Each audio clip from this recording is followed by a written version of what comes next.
Começando mais uma edição do Spiralcast. Hoje a gente trouxe uma convidada muito especial, uma especialista, a especialista das especialistas, cara. É até difícil aqui. Tava fazendo a piada que a gente deveria reservar uns 30 minutos só para leitura de currículo da mulher. Meu Deus, olha só. Ana Carolina Steinkopf é uma musicoterapeuta formada pela Universidade Federal de Goiás, especialista em autismo, pesquisadora e palestrante. Fundadora e CEO do Mapa do Autismo do Brasil, lidera iniciativas de impacto que combinam pesquisa, inovação e advocacy no campo de autismo. Idealizadora do programa Uma Sinfonia Diferente, que celebra 10 anos agora em 2025, utilizou a música para transformar a vida de mais de 5 mil pessoas autistas e suas famílias de diversas cidades do Brasil. Vencedora de prêmios renomados, Prêmio de Tecnologia Social, Fundação Banco do Brasil, o Prêmio Pretas Potência do Preta Hub e o Prêmio Inspirar do Instituto Neoenergia. Também atua como mentora de startups e integrou o programa Empreendedoras Tech, que é uma iniciativa voltada ao fortalecimento de mulheres na tecnologia. Isso daqui é porque eu resumi. Fiquei agora com a especialíssima Carol. Olha aí, né? Olha aí. Muito bom, muito bom. Obrigado. Obrigada pelo convite, gente. Então, apesar de ter lido aqui um pouquinho sobre você, se apresenta aí pra galera, diz aí quem é você, o que você faz e como é que tá o seu trabalho hoje em dia. Bom, Ana Carolina Steinkopf, mas todo mundo me chama de Carol. Eu sou musicoterapeuta, então antes de entrar na faculdade para fazer musicoterapia, eu fiz violino na escola de música, então toquei por muitos anos em orquestra, depois que entrei na faculdade também toquei em orquestra. E isso me deu um olhar um pouco diferente sobre como as coisas funcionam. E eu tinha certeza que eu não queria dar aula de música, porque todo mundo, vou tocar violino, vou estudar instrumento, vai para dar aula de música. Eu falei, não, eu quero usar a música para desenvolver pessoas. Então, para mim, já estava muito claro que eu queria. Eu não tinha a consciência de que eu ia trabalhar com pessoas autistas. Então, na minha cabeça, a minha ideia era trabalhar com reabilitação neurológica. Então, eu falei, bom, vou terminar musicoterapia, vou fazer especialização em musicoterapia neurológica e vou trabalhar no SARA e minha vida vai ser perfeita. Mas a vida é uma caixinha de surpresas, como já diria Joseph Klimber, e aí a gente não consegue, né, ter controle das coisas. Meu primeiro paciente foi o... Agora esqueci o nome dele. Mas ele tinha 7 anos na época e... foi uma quebra total de tudo que eu esperava, tudo que eu sabia ou achava que sabia sobre autismo. Ele chorou durante 1 hora. A sessão, a mãe dele falou, nossa, ele ama música, vai ser muito bom com você. Falei, tá bom. Aprendi todas as músicas da Galinha Pintadinha, me dediquei, aprendi todo o repertório dele. Cheguei lá pra cantar Bom Dia, ele começou a chorar. Aí eu tentei cantar A Galinha Pinta... Ele continuou chorando. Tentei outra e outra. Falei, cara, o que tá acontecendo? A mãe dele disse que ele ama música. E o que tá acontecendo que não tá rolando? Aí ficou 1 hora eu chorando, ele chorando. Depois ele foi embora e eu fiquei com isso na cabeça. Cara, o que tá acontecendo? O que eu fiz de errado, né? Também, primeiro paciente, fora da faculdade, entrar no mercado de trabalho. Todas essas coisas, né, influenciam.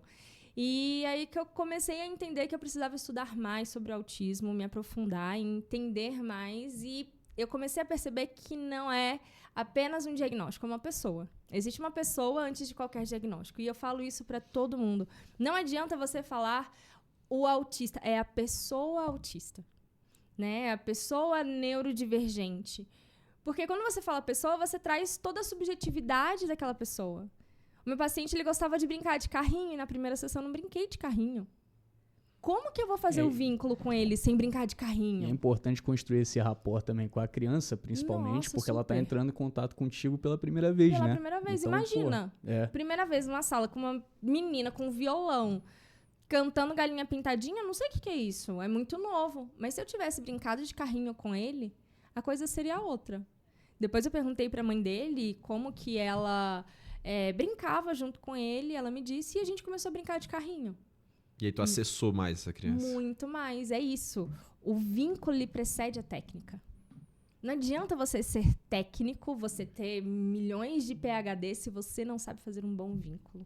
E eu acho que trabalhar com pessoas é sobre isso, é sobre fazer vínculos. É entender e conhecer o outro, de verdade. Não só eu sei, você está aqui para aprender e vai ser dessa forma. Não, eu acho que o vínculo, a troca, o estar junto é uma construção.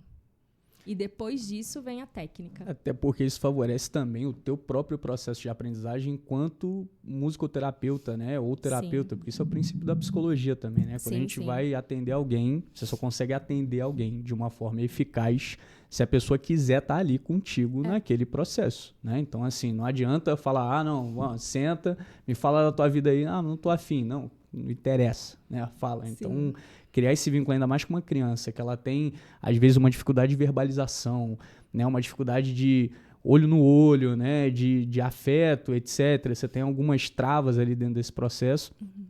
Você criar isso logo no primeiro encontro, cara, e é uma construção. Né? Sim. Não é, primeiro encontro vocês brincaram, resolveu. Não, é um pouquinho cada dia. Sim. As relações são assim.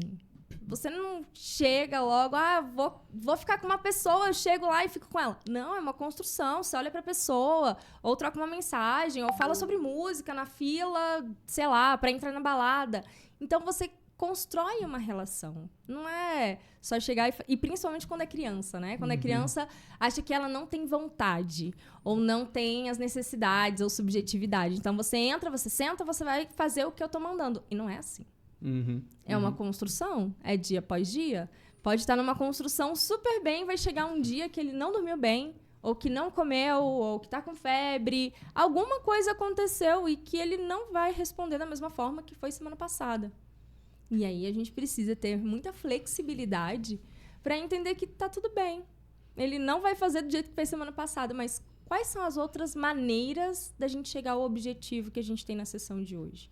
E eu acho que trabalhar com pessoas autistas, para mim, é incrível porque eu tenho que pensar em milhões de maneiras de chegar ao meu objetivo. Porque eu posso chegar pelo caminho A, mas o caminho A amanhã pode não funcionar. Tem que ser pelo B, pelo C, pelo D. E todos os caminhos possíveis a gente vai tentar para chegar ao objetivo. Porque é isso, não somos iguais. É todo mundo igual. Não tem isso. Eu acho muito legal da sua fala, porque eu tenho um irmão que ele é autista, né? E minha mãe, como, né, aquela mãe atípica, né, que ela se intitula assim, eu sei bem porque o meu irmão, desde sempre, ele tem uma atenção muito forte com a parte da terapia, a parte de levar ele para poder fazer a terapia. E você falou do menino que gosta de carrinho, né? O meu irmão é até engraçado que meu irmão ele tem um hiperfoco na parte de mercado, mas não é o mercado em si. Mercado não, na verdade loja. Qualquer loja para ele tem um charme muito grande ele saber coisas da loja. Então, vamos supor, para ele é muito mais interessante ele ganhar uma sacola da Seatoy do que propriamente o brinquedo em si. Porque na sacola vai ter informações de outras lojas, vai ter o telefone, vai ter onde que fique, e ele gosta de pesquisar isso. Então ele recebe alguma coisa, você dá um presente pra ele. Pô, de onde você tirou esse presente? O moleque vai pesquisar tudo, ele faz senso da loja. É até engraçado que ele chegava na época na loja assim, aí ele chegava, ei tio, bom dia. Que horas abre isso aqui? Que horas que fecha? Você tem outra loja? E ele ia perguntando. Então a diversão dele era essa.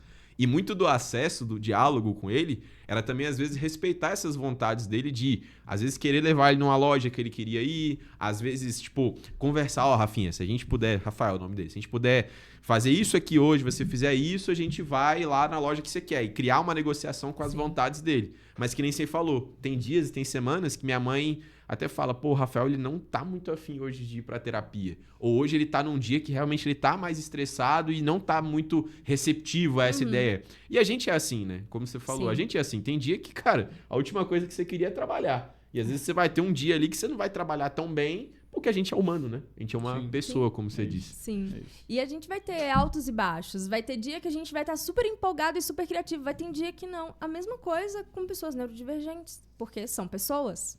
São pessoas que estão suscetíveis... tá frio, tá chovendo. Cara, quando tá chovendo, você quer fazer o quê? Quer ficar em casa, assistir um filme, quer dormir, quer comer pipoca. É isso. É sobre o ser humano. Não sobre alguma patologia em si, um transtorno em si. É isso que eu tento falar para as pessoas e passar um pouco de humanidade antes de você falar sobre a técnica. É o que eu falo para todo mundo que eu trabalho. Gente, o vínculo precede a técnica. Não adianta a gente ficar aqui falando horas sobre vários teóricos que são incríveis se a gente não entender o básico. Quer entender a outra pessoa. Entender o que tem... aquelas coisas mais sutis do outro, sabe? Isso é o que me encanta no autismo. E é por isso que tô esse tempo todo aí, trabalhando com pessoas autistas. Eu acho legal essa percepção também, porque hoje a gente vê uma sociedade que o tema neurodivergência ele surgiu há não muito tempo, né? Tanto que assim, a Carol é uma pioneira do mapa do autismo, né? Ela inaugura essa estratégia aqui dentro do Brasil, esse nível de pesquisa, porque a gente não tinha dado nenhum sobre isso, né? Como funciona, como que as pessoas se manifestam, se tem diferença de região, a gente não tinha nada substancial. E assim, cara, quando a gente coloca isso na grande mídia, a gente percebe que o autismo ele é tratado com muito preconceito, né? Se você tem uma resistência social absurda com isso, eu vivenciei algumas coisas dentro de coordenação de escola, que é lidar com pais de crianças neurodivergentes. E assim, tem pais que eles são super dedicados, eles efetivamente se esforçam para entender o filho e tal. E tem pai que ele só se resvala no diagnóstico e fala assim, meu filho, ele tem um problema. Pô, peraí, cara. E tem outros que não aceitam o diagnóstico. Nossa. Tem esse ponto. Exato. E nega isso, né? E assim, e fica uma relação super complicada, porque você não tem estímulo suficiente para essa criança se desenvolver. Aí você delega isso para a escola, ou você delega isso para uma terapia, que é uma coisa que ele vai fazer uma vez por semana, 2 vezes por semana. Então, assim, vai ajudar? Claro que vai ajudar, mas não vai resolver o problema, porque a maior parte do que a gente faz é o dentro de casa, é a rotina, né? Então, assim, se você não estabelece uma rotina saudável para essa criança, cara, naturalmente ele não vai se desenvolver do jeito que ele deveria se desenvolver, né? Então, conta um pouquinho dessa experiência, de como é que você faz essa sensibilização com os pais também, porque se você não tiver os pais do teu lado, você está nadando contra a correnteza, né? Basicamente, o aluno ele não vai evoluir de sessão a sessão, e isso gera até um nível de frustração na gente que é terapeuta, né? Porque você olha e você fala, pô, a criança estava indo e ela travou e voltamos do mesmo ponto, às vezes voltamos de antes, e tem um potencial absurdo, às vezes você descobre, né, algum hiperfoco em arte ou em alguma coisa, você fala, caramba, pô, podia virar o Rembrandt, filho. E, assim, não tem estímulo, né? Então, como é que você lida com isso, assim, com essa relação com os pais, que é uma relação naturalmente um pouco mais conturbada, né? É uma relação que você precisa ter muito cuidado. Porque é isso, você sonhou com uma criança. Você gestou uma criança por 9 meses. Você tem toda a expectativa do mundo do seu filho jogar bola, torcer pro Flamengo, ou, sei lá, ir ao shopping com você. E essa expectativa, ela é quebrada quando você chama Lucas e ele não olha.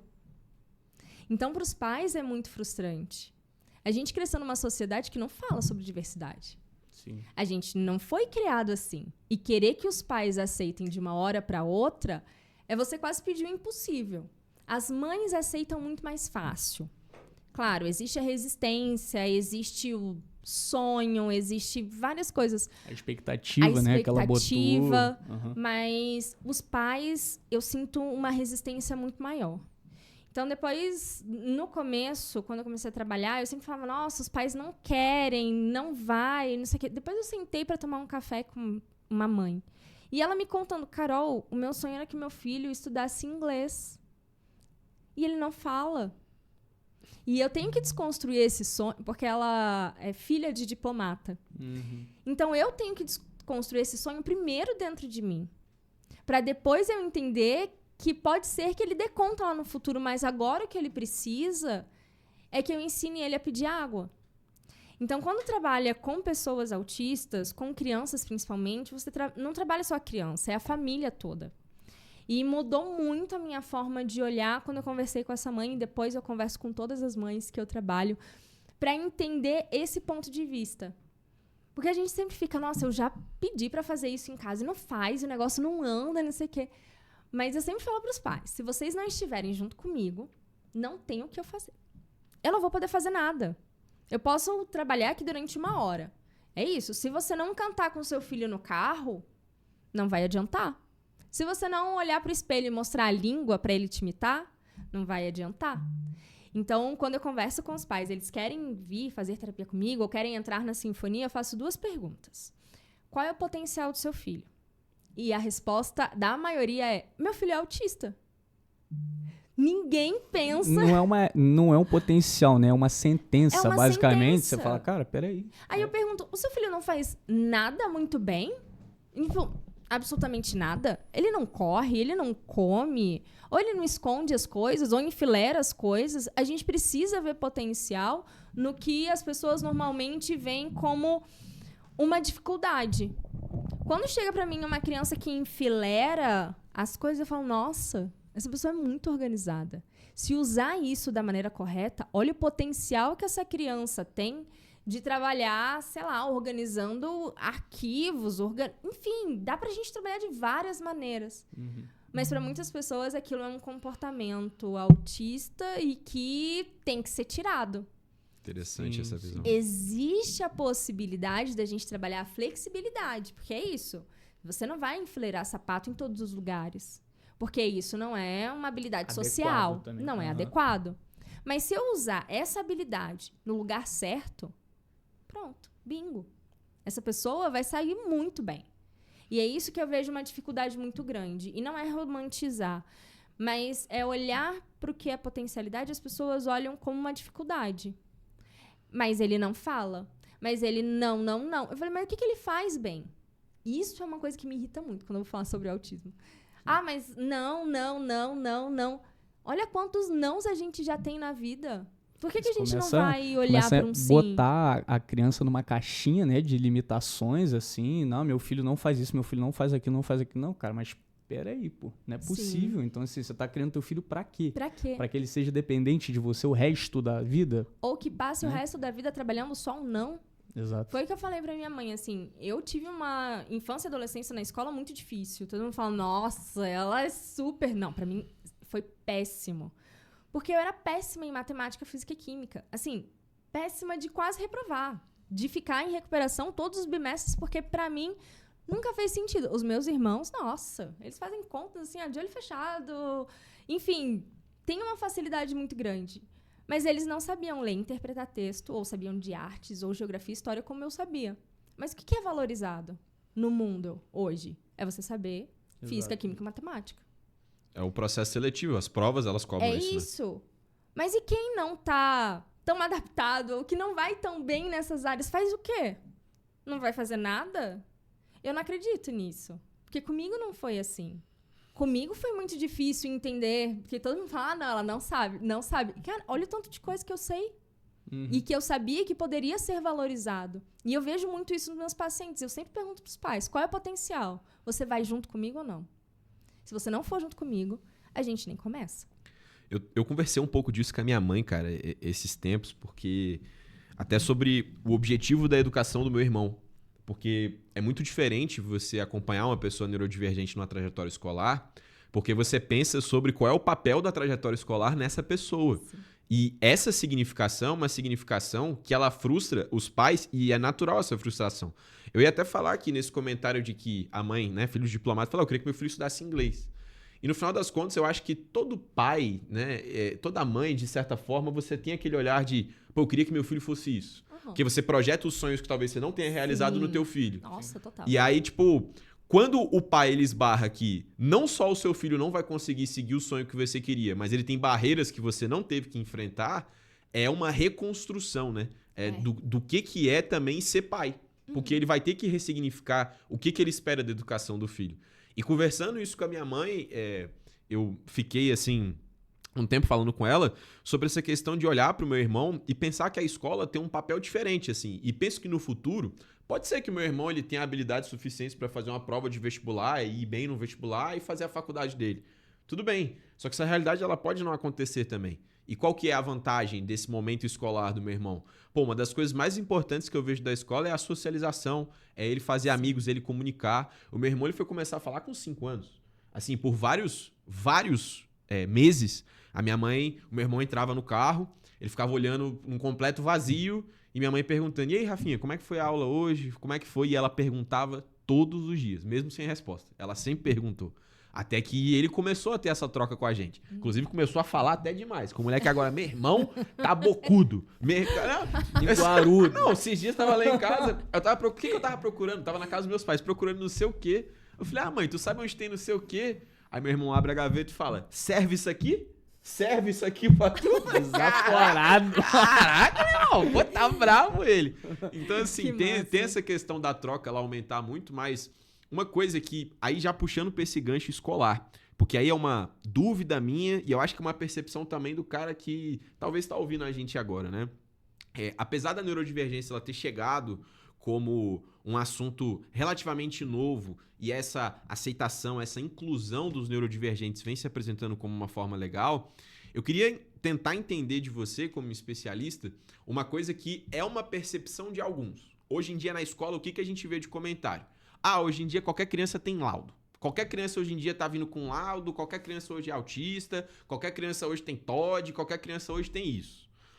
Eu queria tentar entender, assim, vindo de um especialista, o que é um autista? Tipo assim, se a gente fosse dizer assim, o autista ele se enquadra aqui, porque é muito complexo. O meu irmão mesmo ele tem uma história que é uma história bem complicada, acho que não vale abrir toda a história aqui porque levaria um tempo, mas meu irmão ele ficou internado 4 meses em UTI, teve insuficiência respiratória, ele usa marca-passo, teve um período que o cérebro dele não estava oxigenado corretamente, e o autismo eu acho que tem esse ponto de não saber exatamente até onde é característica genética, sim, até onde não tem uma exatidão, mas muita coisa pode ter influenciado.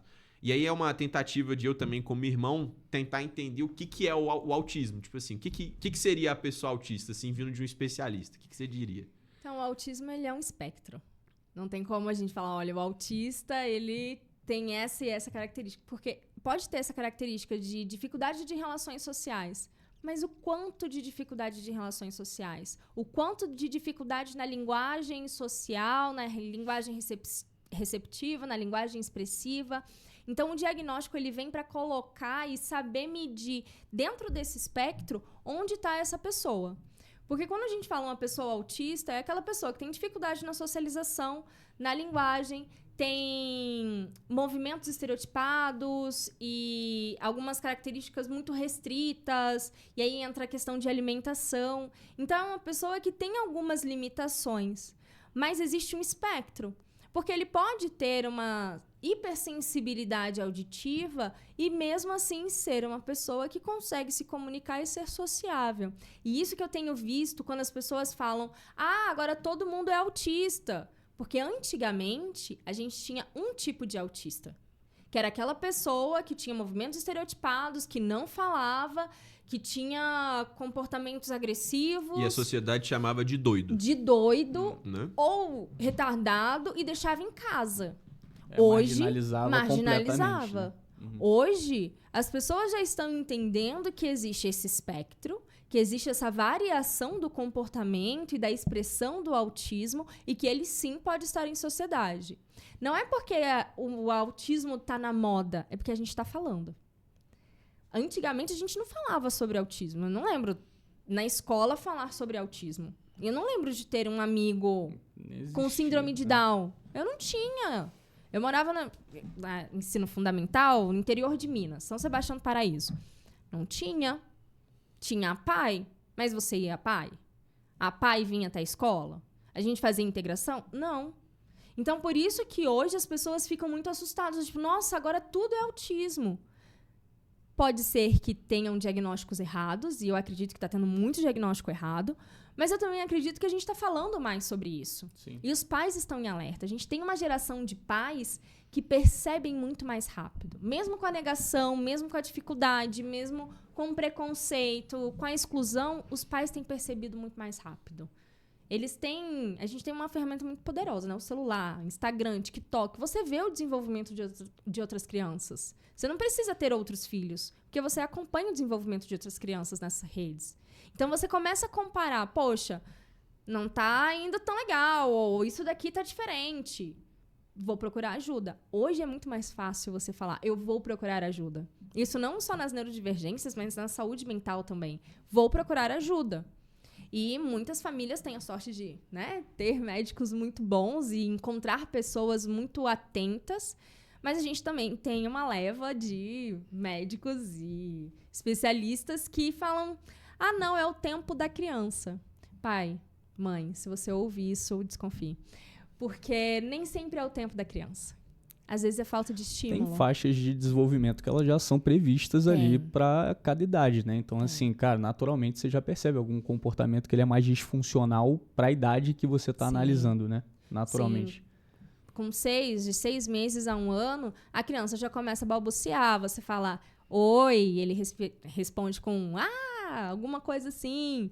Ele tá entendendo essa troca, ele tá te olhando muito mais, tá percebendo tudo que tá à sua volta. Se essa criança não está percebendo, ou se cai um copo, a criança nem olha, alguma coisa tá diferente. Eu lembro do meu afilhado quando eles nasceram prematuros, são gêmeos.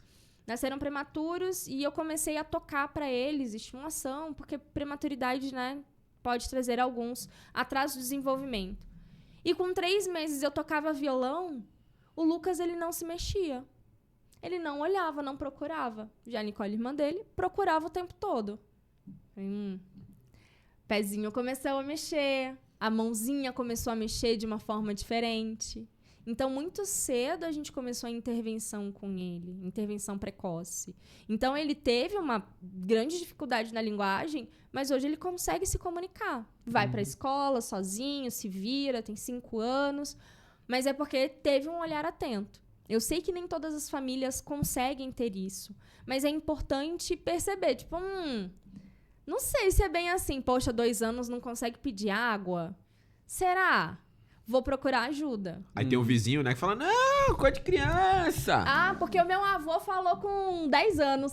Sempre tem isso. Sempre tem o vizinho. Sempre tem o vizinho, sempre tem o tio que fala, vai no osteopata, pode ser que a língua tá presa. Eu vou fazer uma simpatia. Minha avó tinha essas porra. Dorme com folha de algodão embaixo do travesseiro que destrava a linguagem da criança. A minha avó botava pra comer crista de galo debaixo da cama. Pra você falar. Crista de galo. Por isso que tá bocudo desse jeito agora. Comecei a falar, não larguei mais, chefe. Mas é isso, assim, ter claro essas características do autismo, e as pessoas dentro da escola, principalmente, precisam estudar para não falar qualquer coisa para os pais, porque o que eu tenho visto hoje também é isso. Pessoas de dentro da escola, professores, a criança não tá socializando. Não, ele é autista. Pai, leva no coisa porque ele é autista. Dá o diagnóstico. Porque quando você recebe o laudo, recebe o diagnóstico, a escola ou qualquer outro ambiente, olha, tem um lugarzinho separado aqui para você que tem diagnóstico. Tem um cuidador aqui para você. Talvez você pode ir para uma outra sala. O que você acha? E aí começa a colocar essa pessoa de lado. Não vamos colocar isso na prova porque, sei lá, o Tiago não consegue fazer. Talvez ele não consiga fazer dessa maneira. Mas ele tem o diagnóstico. Então, a gente deixa ele sem prova. E aí você acaba anulando, enquanto escola, o processo mais fundamental de estímulo na neurodivergência, que é o que o Bessone falou, né? Que é a socialização. Então, assim, precisa socializar. Aí você fala, não, vamos deixar numa salinha separada porque é melhor, porque ele vai se desenvolvendo sozinho. Cara, peraí. E aí ele não atrapalha a turma. Exato, né? Não faz barulho, vezes. Né? Exato. Porque a gente tá criado a, todo mundo tem que ser um padrãozinho. Se você não estiver dentro dessa caixinha, você não serve. Ou você tá atrapalhando. Você tá incomodando. Então sai daqui. A gente não é acostumado a trabalhar com diversidade. Sim. E diversidade em todos os sentidos. Não só a neurodiversidade, mas a diversidade da característica física das pessoas, de entender que são pessoas diferentes. Não. É todo mundo. Se você é uma pessoa obesa dentro da escola, você vai ter dificuldade, porque a carteira ela não é adaptada para você. Você não vai conseguir sentar. Agora, imagina uma criança autista que tem movimento estereotipado e precisa vocalizar para se organizar sensorialmente. Acabou. Atrapalha. E assim, ainda tem um outro ponto que eu vejo hoje na parte da evolução do meu irmão, porque conforme o indivíduo ele começa a ter noção de que ele é indivíduo, né? Que no aspecto filosófico, a criança ela vive certo momento precisando de muito suporte, isso para qualquer criança, mas ele ainda não se identifica ainda como indivíduo, do tipo, eu sou Rodrigo. Não se diferencia, né? Exato. E no momento que isso começa a acontecer também com a criança neurodivergente, acaba que ele como indivíduo também começa a se perceber de forma diferente em relação aos outros. E isso é um processo que é doloroso pra gente enquanto família, porque, assim, aconteceu um caso, por exemplo, da minha mãe ir buscar meu irmão na escola. E aí tinha uma outra criança meio que falando do meu irmão, né? Aquele lá é doidinho. E aí a minha mãe, tipo assim, falando que ficou muito chateada, que, chorou no dia, que aquilo bate de uma forma diferente, né? E aí, eu mesmo na escola tive minhas dificuldades aí de me relacionar, aquela dificuldade de você se encaixar num grupo, se sentir sozinho, se sentir afastado e tudo. E tava até conversando isso com a minha mãe também. Porque dentro da vivência do meu irmão, né? Eu vejo que, de certa forma, já tem esse processo de exclusão natural que a própria sociedade, de certa forma, vai fazendo com ele. Tem as tentativas do resgate e de socializar e de colocar ele pra perto. Mas, ao mesmo tempo, eu não sei até que ponto ele percebe essa necessidade da socialização como eu percebo. Que também tem essa característica do indivíduo. Eu acho que o autista, eu posso estar falando algo errado, mas talvez o autista também ele tenha essa relação um pouco melhor com essa solitude em relação às coisas dele. Mas é necessário que ele esteja presente nos ambientes. E aí fica uma coisa pro meu irmão que eu não sei até que ponto isso faz falta pra ele, assim, como faria pra mim que tô olhando, sabe? Que eu fico olhando e fico, pô, será que ele não sente falta? E aí a vontade de estar perto, a vontade de querer que ele esteja sempre perto de mim, enfim. São dificuldades de tentar entender isso. Como é que você veria isso, assim, Então, conversando com autistas adultos, e dentro do Mapa Autismo Brasil nós temos vários pesquisadores que são autistas, eles falam, às vezes não tô afim, e não sinto essa falta. Às vezes a gente, nossa, Natal, todo mundo junto, nananã, Carnaval. Não, gente, tá tudo bem, eu vou ali, fico um pouquinho e vou embora. O nível de percepção e dependência de outra pessoa, ou dependência da aprovação do outro, é um pouco diferente. Claro, tem os seus níveis, tem os seus graus. Tem muita gente, muitas mulheres, principalmente, que praticam masking, que elas mascaram tudo que elas sentem para estar em sociedade. Porque o que espera de uma menina? Que ela seja sociável, que ela converse com todo mundo, que esteja disponível, que encare todas as relações sociais de uma forma tranquila. Porque mulher é muito mais sociável que homem, é o que dizem. Então, esse mascarar o que eu não gosto, isso traz muitas consequências, como ansiedade, transtorno de depressão, enfim. Porque não é só o autismo, vem outros transtornos por essa ansiedade de eu tenho que estar em sociedade o tempo todo. Então, a percepção deles é muito diferente e eu aconselho muito trazer uma outra pessoa autista para falar aqui, no Mapa tem vários, assim, que são muito legais. E ouvir a percepção deles sobre isso às vezes, eu não tô afim. E tem alguns que, é isso, reunião, a gente não faz reunião. Vamos decidir aqui no WhatsApp? Pronto, acabou. Uma coisa que eu aprendi com eles, quanto mais direto, melhor. Prático. Meu irmão é muito literal também. A vida é muito melhor se você diz logo o que você quer. Muito melhor. Muito. Sem arrodeio. Sem arrodeio, sem essa coisa de, o dia tá bonito, nanana. Você sabe que a pessoa vai falar alguma coisa. Cara, eu preciso disso. Igual meu irmão, você fala, tá pegando fogo hoje, irmão. Não, tu não tá pegando fogo. E tem essa coisa da literalidade, né? E uma coisa de literalidade aconteceu dentro do Mapa. A gente tava fazendo reunião e uma pessoa falou, e depois a outra falou, nossa, eu vou chover no molhado, mas eu queria colocar minha opinião. Uma das meninas veio no meu WhatsApp, Carol, o que é chover no molhado? Eu não tô entendendo. Então, dentro de um grupo de pesquisadores de autismo, sobre autismo, a gente precisa reforçar que é isso. A gente precisa tomar cuidado com o que a gente fala. Porque a literalidade do autismo, ela acontece. Água mole em pedra dura é uma água batendo na pedra. Literalmente. Sabe? Entender esse subentendido é uma dificuldade. E isso precisa ser ensinado. Mas as questões sociais vai depender de cada um. Será que ele sente falta? Ele vai expressar. Entendo. De uma forma ou outra. Entendo. Vai verbalizar, não vai verbalizar, a gente vai ver sinais no comportamento. Mas é isso, a relação social é uma relação diferente para eles, tem uma função diferente. Teve só um último caso na Sinfonia, a gente tem um grupo de adultos. A gente saiu para jantar no shopping, cada um pegou um seu e um deles começou a falar sobre amor. O que é amor para você? E por que você ama? Falou, eu amo porque minha mãe consegue comprar coisa para mim. E é isso. Ele significou dessa forma. O amor para ele é isso. Não é um amor sentimental, um amor platônico, um amor de desejo. Não, é de...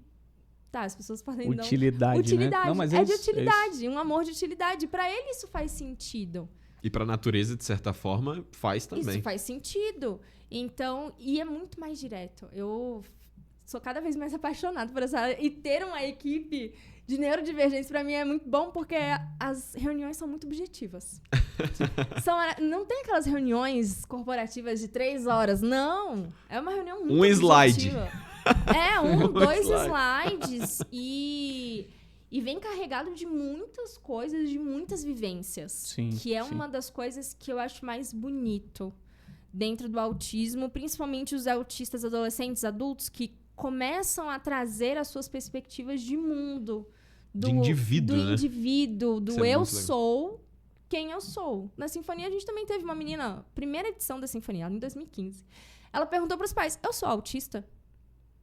Aí os pais ficaram, tipo, meu Deus, o que a gente responde? É ou não é ela? Não, é porque eu sou muito diferente. Eu tô vendo que vocês estão me levando pro negócio de autismo. E ninguém falou nada comigo. 1 mais 1 é 2. O mais é 2. Sim, você é autista. Então, eu sou muito diferente, porque às vezes eu faço coisas diferentes. Você é diferente. E pronto. Sabe? Então, comunicar também é importante de forma clara. A autopercepção vai variar de acordo com o grau de autismo, né? Nível 1, nível 2, nível 3. Mas isso vai acontecer. E é importante a gente ouvir, né? Até Carl Rogers, ele fala, né? Que quando a gente se percebe enquanto ser humano, aí a gente consegue efetivamente modificar o que a gente é, né? Sim. Então, isso é bem legal também nessa perspectiva. Tu falou dos níveis de autismo, né? 1, 2 e 3. E eu tenho uma pergunta que eu não sei se faz sentido, mas pra mim, na minha cabeça faz sentido, na minha experiência também faz sentido. Que é o seguinte, hoje eu percebo que boa parte da educação dada às crianças, principalmente, ela vem disso aqui. Né? Então, assim, a criança, principalmente quando você está tratando de um público neurodivergente, você tem tá gritando muito, tá muito estressado, tá muito agitado, pega o celular aqui, olha a galinha pintadinha e fica quieto, né? Sim. Então, você tem esse delegar a função celular ali para a criança se acalmar. Isso não necessariamente com o neurodivergente só. Tá? Mas nesse caso especificamente eu quero trazer esse cenário porque eu acredito na percepção que eu já tive com algumas crianças que esse excesso de estímulo em mídia, né, naturalmente já é uma coisa danosa para uma criança que não tem nenhum atraso em nenhuma etapa ali de desenvolvimento. Na neurodivergência, esse excesso de exposição à mídia, ele pode aumentar o grau do autismo? Por exemplo, você é grau 1, aí você tem um excesso de mídia e você não tem outros estímulos ali de socialização, etc. Isso pode aumentar o teu grau de dificuldade em algumas sistemáticas? Não tem estudo para isso? Então, como é que é o processo? Está começando a ter estudo para isso. A mudança de grau, ela é muito complexa, ela não é só por causa de um fator. Sim. Mas o celular te impede de você interagir com outras pessoas. É um hiperestímulo para o seu cérebro. Aumenta o seu nível de atenção e não te ajuda a criar. Quando a gente fala em autismo, é um transtorno do neurodesenvolvimento. A gente está falando de um cérebro. E muitas vezes as crianças que já estão irritadas, quando elas colocam o celular, o que acontece? Elas só mudam o foco. A irritação vai continuar. A chateação ou a frustração vai continuar. Só que naquele momento ela está com outro foco e está com outra hiperestimulação. Porque a gente tem a estimulação da luz, a gente tem a estimulação do desenho, das cores, dos sons, dos movimentos, tudo é estímulo. Então já tem alguns estudos e tem uma linha nos Estados Unidos que eles estão fazendo de mediatras, que são médicos especialistas em gerenciamento de mídias para as crianças. Então eles têm falado muito do uso excessivo. E é isso, a gente, tá chorando, toma aqui o celular. Porque a gente perdeu e está deixando de praticar uma habilidade que é de observar. Essa criança está irritada por quê? Nada vem do nada. Alguma coisa aconteceu antes. Ou ela quer alguma coisa depois. Aquela irritação, aquele choro, ele tem uma função. Eu vejo muito isso acontecer na escola porque eu sei que são muitas coisas para o professor, para o educador estudar. Mas eu sinto falta um pouquinho de entender a função dos comportamentos dentro da escola. Por que ele está fazendo isso? Porque ele é muito mimado. Essa é sempre a resposta que eu ouço, né? Eu não sei vocês. Que resposta vazia. É a primeira resposta. Ah, porque ele é muito mimado. Em casa deixa ele fazer tudo. Mas o que aconteceu? Se é uma criança que tem... E aí, se for para terapia, para TO principalmente, que vai fazer um relatório sobre a parte sensorial, pode ser que ele não está dando conta dos estímulos que estão dentro da sala de aula. Porque a professora falando, é criança gritando, é coisa caindo. Coisa pra anotar, caderno pra anotar. O som do recreio é muito estímulo. Então, em vez de dar um celular, por que não levar para uma sala sensorial? Onde essa pessoa pode se organizar. Dá um tempo. Às vezes a gente precisa de um tempo. A gente fala, cara, dá 5 minutos. Quietinho. Eu não quero falar com ninguém, eu não quero falar nada. Eu só quero... Me dá uns 5 minutos pra ficar na minha caixinha do nada. Sim. Pra eu me reorganizar. A gente consegue verbalizar isso. Muitas crianças autistas, adolescentes e adultos não conseguem. E você acha que hoje, assim, as escolas... Eu vejo uma preparação talvez muito melhor da escola pública na recepção desses alunos, porque tem sala de recurso, né? Você tem capacitação efetiva para isso, do que nas escolas particulares. Assim, hoje você percebe que a escola particular ela investe muito numa sala sensorial, numa sala de recurso, porque assim, eu particularmente vi, acho que em 2 no máximo. Assim, o resto todo, até já escutei algumas frases que são bem periculosas aí. Vou jogar aqui, né, pra polêmica aí do negócio, mas de escola falando que não vamos investir nisso aqui porque vai atrair esse tipo de aluno e a gente não quer esse tipo de aluno aqui porque ele dá muito trabalho. E a escola quer resultado. E a escola quer passar no vestibular, você quer título, você quer Olimpíada, então você quer um aluno de alto desempenho, você não quer um aluno que vai te gerar mais problema e mais recurso necessariamente direcionado para aquilo, né? Então, assim, como é que você vê esse cenário, cara? Hoje, como é que a gente muda isso necessariamente? Nossa, como mudar? Essa daí é a pergunta do milhão, né? Mas é isso que você falou. A escola, ela não tá afim... Eu já dei treinamentos em escolas que elas são habilitadas para receber pessoas neurodivergentes e elas não divulgam. Porque é isso. Cada pessoa neurodivergente tem que ter um monitor. E isso é um custo para a escola. E muitas vezes a escola é tão inflexível que ela não deixa nem o pai trazer um acompanhante terapêutico. Que loucura. Porque aqui é um ambiente escolar, aqui não é terapia. Mas se as pessoas quebrassem essa barreira e entendessem que a escola faz parte de um ambiente terapêutico... Gente, a gente está trabalhando relações sociais. A escola faz parte da formação social do aluno. Exato. Inclusive, a formação primária social é essa, né? Fazendo uma ressalva aqui para a escola do meu irmão, que eu acho uma escola muito diferenciada nesse quesito, porque eu acho que é a escola onde eu mais convivo com o diferente, e o aluno que está lá mais convive com o diferente, que é o Nossa Senhora de Fátima. Fica ali na Asa Sul ali. Cara, a escola, assim, ela realmente tenta trazer, na minha concepção, uma inclusão efetiva para os alunos, assim. Tem de todos os tipos de aluno. As provas que o meu irmão faz, elas são provas que os outros alunos também fazem, mas com abordagens diferentes, caminhos diferentes, como você falou. E o papel da escola nesse quesito é diferente, porque dentro da escola eles não regulam o aluno por nota lá, né? Tipo assim, não é a nota que vai reprovar, tem algumas competências a serem atingidas. E aí meu irmão tá com dificuldade, por exemplo, em matemática, mas não é essa dificuldade que vai impedir ele de avançar e continuar, porque tem outras abordagens a se fazer aqui e tal. Sim. Então tem esse fator. Mas sobre as escolas, cara, eu acho que realmente é a inclusão exclusiva. Eu acho que é nessa parada, a inclusão exclusiva. Ele tá lá dentro. Mas adianta, isso não é inclusão. Inclusão é quando a pessoa realmente faz parte. Sim. Quando você tem um lugar onde a equidade funciona. Onde, tudo bem, você tá aqui, mas o que eu preciso para chegar aqui? Eu preciso de um suporte? Eu vou ter esse suporte para chegar até aqui. Então, eu vejo que as escolas tentam. Muitas escolas tentam. Muitas escolas se esforçam, muitos professores. Eu vejo que um esforço individual muito grande. Porque tem muitos professores adoecendo. Sim. Como? Eu fui ensinado a dar aula dessa forma, agora eu tenho que mudar tudo. É cansativo mudar tudo. Sim. Eu sempre fiz assim, agora eu vou ter que fazer uma coisa diferente. Então é muito cansativo. As escolas públicas aqui do DF realmente são referências nacionais. Em inclusão, em receber esses alunos, estar junto com a família, fazer o PEI, que é o Programa Individual, Programa de Ensino Individualizado, onde todas as matérias são pensadas e as atividades são pensadas para aquela pessoa. Aquela adaptação de currículo que eles falam. Adaptação de currículo. Então, eles conseguem adaptar para colocar em prática para aquela criança aprender o que está precisando naquele nível onde ela está, sei lá, com 4 anos, o que precisa. Então, eles fazem as adaptações. É perfeito? Ainda não. Porque é isso, a gente tem uma separação muito grande entre educação e saúde.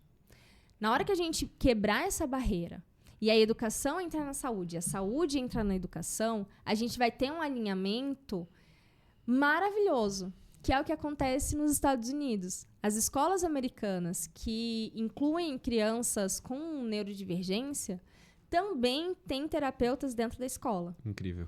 E nas clínicas também tem educadores. Uhum. Então, eles conseguem fazer essa dobradinha muito bem, porque eles entendem que trabalham juntos. E eu ouvi o relato de uma professora que está na escola, né? Eu acho que ela até aposentou faz, sei lá, 5, 7 anos que eu dei uma capacitação na escola. Mas a minha vida, 45 anos, eu fiz assim. Agora eu vou ter que adaptar para uma criança que eu acho que é mimada? Nossa. Eu falei, você está sendo um pouco capacitista. Essa palavra nem existe. Eu falei, tá tudo bem, deixa. Então, é isso. A gente ouve muito isso. E olha que a gente está no Distrito Federal.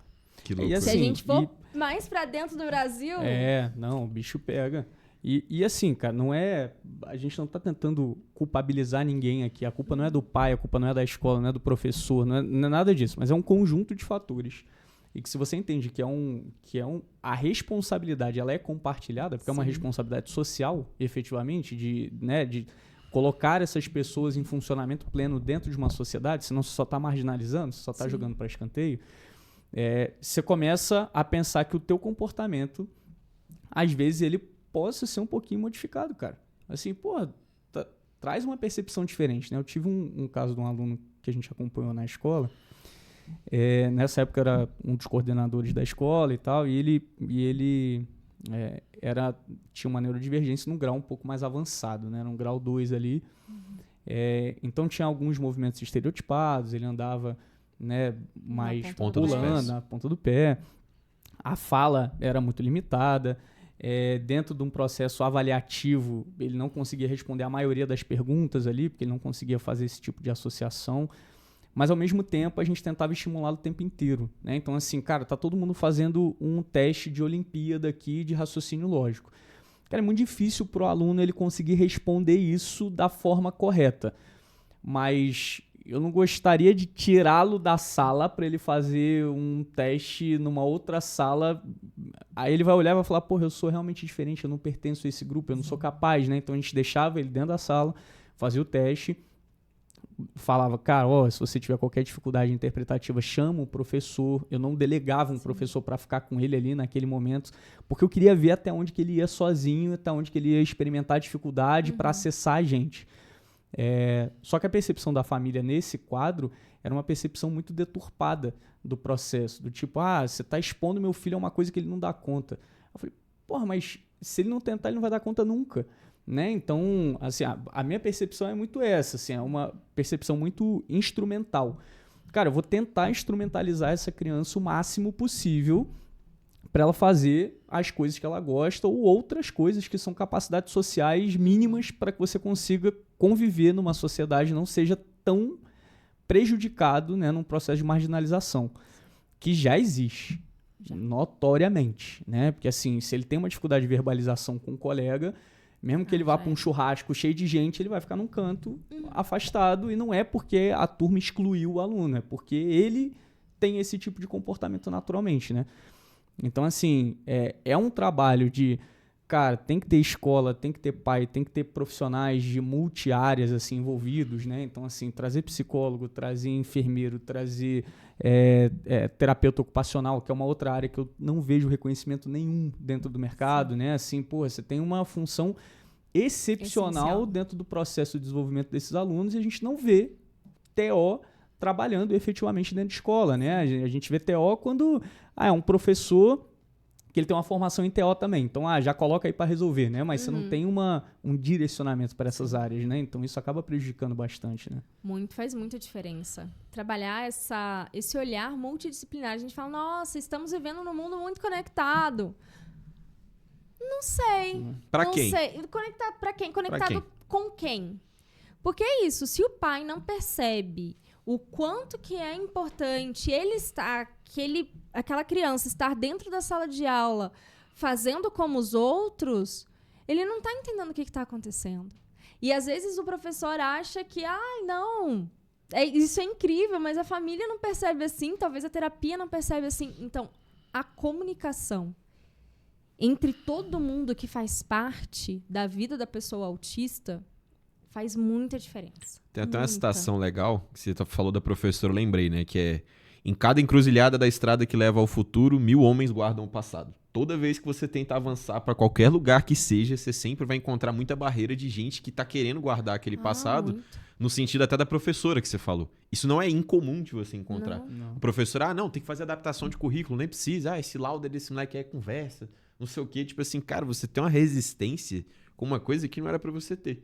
E aí, às vezes, a resistência parte da escola, às vezes a resistência parte da família, às vezes a resistência parte da rede de suporte que essa pessoa deveria ter. Sim. E aí, quando a rede de suporte começa a conversar, e eu, felizmente, falo isso positivamente da minha família, porque tem uma rede de suporte muito boa pro meu irmão, escola, família, e atenção, ele precisa fazer essa terapia, vamos, ele precisa fazer, vamos, precisa de um terapeuta, precisa, vamos. Sempre atento a essa ideia, a pessoa só tende a melhorar. Tanto é que a evolução do meu irmão, a curva de evolução, assim, ela é impressionante. Sim. Até meu pai, às vezes, fala isso, fala, cara, o Rafael evoluiu quanto nesses últimos 4 anos? Minha mãe fala a mesma coisa também. Realmente é uma curva muito grande. E aí, retomando um ponto que você tocou várias vezes, assim, que você falou algumas vezes sobre o mapa, e era um assunto interessante, e eu queria tentar entender um mapa do mapa. Tipo, o que exatamente é esse mapa? Porque eu fiquei curioso, né? O que tem lá de métrica, enfim. O mapa é uma plataforma de levantamento de dados, né, inteligência de dados, que a gente coleta, analisa e traz insights sobre a população autista no Brasil. A gente fez a primeira fase no Distrito Federal para testar, né, e colocar o MVP para rodar, para a gente ver se realmente faz sentido, se as pessoas compram a ideia, se as pessoas respondem, como que as pessoas respondem. E agora, em 2025, em abril, nós vamos fazer nacional. Então, a gente vai coletar dados do Brasil inteiro. Na primeira fase, a gente descobriu muitas coisas no sentido de qual é o investimento mensal da população do Distrito Federal nas terapias, entre R$ 1.000 e R$ 3.000. Putz, o salário mínimo é R$ 2.000. Alguma coisa está acontecendo. Tudo bem que a maior parte dos respondentes foram acima de 4 salários mínimos. Mas mesmo assim, para quem ganha 4 salários mínimos, R$ 3.000 é muita coisa. É uma parcela gigante da renda. É uma parcela muito grande. E aí, como que é esse comportamento social? A família tem que escolher as terapias. A família, ela não consegue fazer todas as terapias. Principalmente, e aí a gente fala de uma família que está muito mais vulnerável socialmente que aquela família que mora no entorno do DF. Talvez quem mais precisa disso. Quem mais precisa. Então, eu vejo o mapa como uma plataforma de transformação para as pessoas autistas, mas principalmente para a gente olhar como trazer acessibilidade para quem realmente precisa. Porque não é possível uma família pagar R$ 3.000 de terapia ganhando um salário mínimo. Não faz sentido. Essas pessoas, muitas delas falaram que demoraram muitos anos para conseguir o diagnóstico. Por essa demora, tem um atraso no desenvolvimento dessa pessoa. De novo, é um transtorno do neurodesenvolvimento. Quanto mais cedo a gente estimular o cérebro, melhor essa pessoa consegue se desenvolver. Todos vão ser assim? Pode ser que não, mas você precisa dar a oportunidade. Uma outra discrepância que a gente viu, idade média do diagnóstico. Meninos 7 anos e meninas 14 anos. Isso vem carregado de um preconceito social contra as mulheres, né? Que a gente sempre fala que, não, tá nervosa, é TPM. Não consegue interagir, tá na TPM. É tímida. Ou tem que ser assim mesmo, bela recatada do lar, né? Já diziam. Mas é isso, a gente tem uma cultura sobre as mulheres que impede a mulher acessar o diagnóstico. Tá tudo bem ela ser quietinha. Tá tudo bem ela ficar no canto. Tá tudo bem ela ficar com raiva ou chorar. Ela tá na TPM, são hormônios, né? Toda mulher é assim.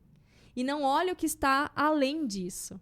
Ela tá com ansiedade. É assim mesmo, é a adolescência. Dorme, gente cria... que é outro dia. Dorme que passa. Então, para as mulheres que muitas têm uns sintomas mais sutis, entre muitas aspas, é muito mais difícil. Porque o diagnóstico ele foi pensado lá atrás, pelo Hans Asperger, para meninos. Todos os critérios de diagnóstico foram feitos para homens. A sorte é que, às vezes, as mulheres se encaixam. Mas os critérios de diagnósticos foram pensados para homens. Não foram pensados para mulheres. Não tem um diagnóstico para mulheres. Isso dentro de toda a história da humanidade, né? Você pensa até desenvolvimento de medicamento. Você tem um desenvolvimento de medicamento focado em homens em situação de guerra, né? Que aí, naturalmente, a mulher tomou o medicamento, mas não deu em nada. Sim. É outro organismo, né? Outro funcionamento, é outra história, né? Você não tem Mas sobre isso, assim, sobre o mapa do diagnóstico homens e mulheres difere muito as características de encaixe desses dois grupos? Sim. Depende, e aí, mais uma vez, depende do nível. São muitas coisas. São muitas coisas, mas é bem diferente. Muitas meninas, elas não têm atraso na linguagem verbal, igual os meninos têm. Então, um dos critérios é atraso de desenvolvimento da linguagem verbal. A menina não tem, então descarta. Não é autismo. Não é autismo. Interessante. Se ela não... Ela fala. Mas as pessoas não veem como ela fala. Sobre o que ela fala. Onde e quando e com quem ela fala. Ninguém olha pra isso. Não, ela tá falando, tá ótimo. Então não tem problema. Não tem dificuldade. E aí dá lá um diagnóstico de ansiedade generalizada, ou borderline, ou bipolaridade... E essa mulher cresce sofrendo, tem a sua família, mas continua em sofrimento, até que hoje a gente está falando sobre autismo em mulheres. E aí as coisas começam a mudar. E muitas mulheres que tomavam medicamentos para bipolaridade pararam e estão com esse reajuste porque alguém olhou e falou, nossa, isso pode ser autismo? Pronto, agora elas são muito funcionais. Então, essa diferença é gritante. A gente já tinha lido muito sobre isso, a gente fala muito sobre isso, mas ver isso na prática pra gente foi um choque. Foi tipo, cara, o dobro da idade. E dado não mente, né? Dado não mente, é isso, não mente. A proporção entre homens e mulheres é uma proporção que acontece em todos os estudos internacionais, então a gente viu que tem essa correlação a cada 4 homens, 1 mulher, então essa relação se manteve aqui, 2%, né? Que aí, manteve essa relação aqui. Outra coisa que a gente encontrou foi quem deu o diagnóstico, ou, na verdade, onde essa pessoa conseguiu o diagnóstico, se foi na rede pública ou particular, 77% foi na particular. Porque eles precisam ter um acompanhamento. Para você fazer uma consulta média aqui no Distrito Federal com um pediatra, neuropediatra, a média da consulta é R$600. É muito caro. Só para você ir uma vez e começar a diagnosticar, ver o que está acontecendo. 40% de um salário mínimo. Exato. E aí, essa família, muitas vezes, e a gente relaciona com o que a gente ouve, né? A Sinfonia, esse outro programa que a gente tem, atende pessoas em vulnerabilidade social. E muitas delas falam que faz vaquinha na família, faz rifa para conseguir fazer o processo diagnóstico. Porque sem o diagnóstico você não consegue nada aqui no Brasil. Ou senão são aquelas batalhas homéricas que as mães elas se submetem para poder conseguir ter uma vaga no acesso a tratamento, que eu já vi. Porque são coisas assim, são janelas curtíssimas. Abriu aqui um dia, fechou. Você perdeu. Agora é só daqui a tanto, e aí o estímulo cerebral cada vez mais tardio, que é problemático. Né? A gente não tem esse acesso. Então, isso foi um dos pontos assim, que chamou bastante atenção. Enfim, tem vários, eu posso passar horas aqui falando. Mas é muito interessante você ver, começar a formar esse perfil da pessoa autista, do cuidador, e ver os resultados disso. Então, a gente já conseguiu colocar como tema prioritário na RENED, que é a Rede Nacional de Evidências em Direitos Humanos, o tema escassez de dados sobre autismo. Nossa. Que não tinha. E só foi porque a gente fez o lançamento em 2024, no começo de 2024, e a diretora, né, do Ministério dos Direitos Humanos, da área de pessoas com deficiência, ela foi assistir. Ela viu que realmente não tem. Então, ela, junto com a equipe, inseriram isso como um tema prioritário. Porque nós não temos. Como que a gente está agora em 2025 e não tem dados sobre autismo? Por que precisa esperar uma musicoterapeuta que não é boa em matemática pensar sobre isso? Eu confesso que eu fico um pouco revoltada. Mas também é um privilégio, porque eu tenho aprendido muito, a equipe tem aprendido muito. Então, a gente tem instigado algumas movimentações. Então, agora o governo está desenvolvendo o SIS-TEA, que é o Sistema Integrado de Informações sobre o TEA, que muito não legal. Tinha. Como que não tem isso no Brasil, gente? Já tem dados sobre tudo. Por que não tem deve ficar em quantos por cento da população de autistas hoje? Já sabe dizer isso mais ou menos quantos por cento? Então, estima-se 2%. Cara, 2% é muita gente. É muita gente. Tipo assim, a gente tá falando de um Brasilzão. São 215 milhões de pessoas. Então a gente tá falando de 2%. A gente tá falando de 4 milhões e meio de pessoas. Se a gente pegar a proporção americana de 1 para 36, a gente tem um pouco mais de 5 milhões.